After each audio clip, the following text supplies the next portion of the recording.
Hi there folks, welcome back to Rich Reviews.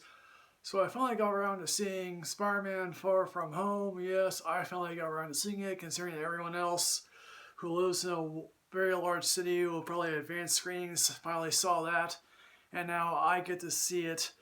And let me just say that this really could be called Avengers Epilogue, because that's really what it is. An epilogue to the first three phases of the Marvel Cinematic Universe. And I think originally this was supposed to be the beginning of Marvel Phase 4, although they just decided we'll just tack this on as an epilogue.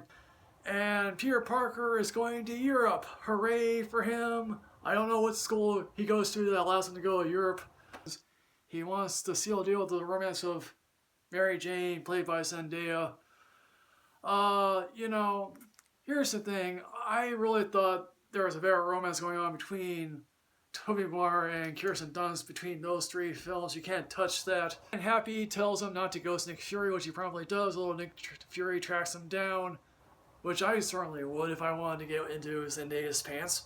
Basically tranquilizes his friend Ned. And also, Nick Fury is a little more deranged, or at least he's more paranoid given the fact that he was wiped out of the planet for 5 years. Here's the thing, folks. If you've been wiped out of oblivion for about 5 years, wouldn't there be much more discussions about that?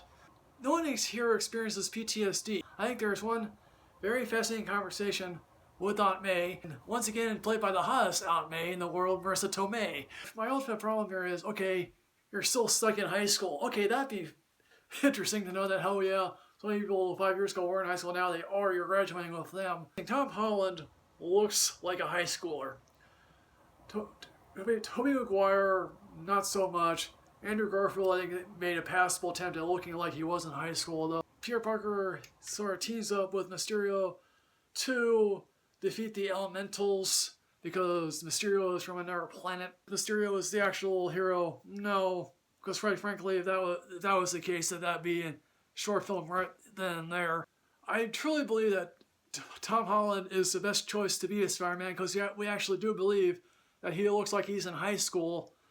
Although that ripped abs of his, I just don't buy. Zendaya has a perfect reaction to that. I guess she's a more brainier Mary Jane, although she would probably fit right in with Gwen Stacy. First, now, I've often wanted to see Jake Gyllenhaal in a Marvel film, considering, originally at one point was supposed to be Spider-Man to replace Tobey Maguire when Tobey Maguire thought to himself, I wasn't going to come back. Generally loved almost all of the Spider-Man villains, yes, even number 3, and I disagree with every single criticism of Spider-Man 3.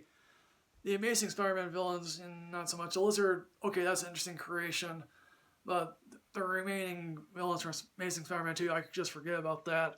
Villains I do want to see. I want to see Shocker, a proper Shocker. I don't think Electro was Shocker, but anyway, I want to see that.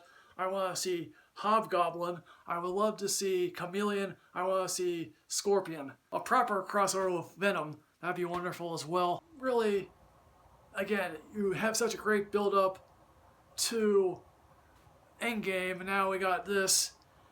Where do you go from here from the Marvel Cinematic Universe? Okay, yes, you go the prequel route with, Black Widow.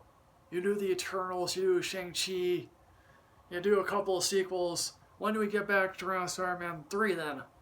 In a 2021 or 2022. And also, I would also love to see an Colby Smulders movie, just based on her character. I also love the destruction of the landmarks. Sadly, yes, I know that's probably heartbreaking to say to anyone who's in Venice, Prague, or London, apparently. So in the end, folks, what I'm going to say about Spider-Man Far From Home, I am going to give this a matinee rating, because quite frankly, I did enjoy myself watching this. So, folks, Spider-Man Far From Home, have you seen this? How would you rank the Spider-Man films? How would you rank the actors who have played Spider-Man? As always, folks, like, comment, subscribe, and enrich yourself with knowledge. I'll see you next time, folks. Yes, hooray.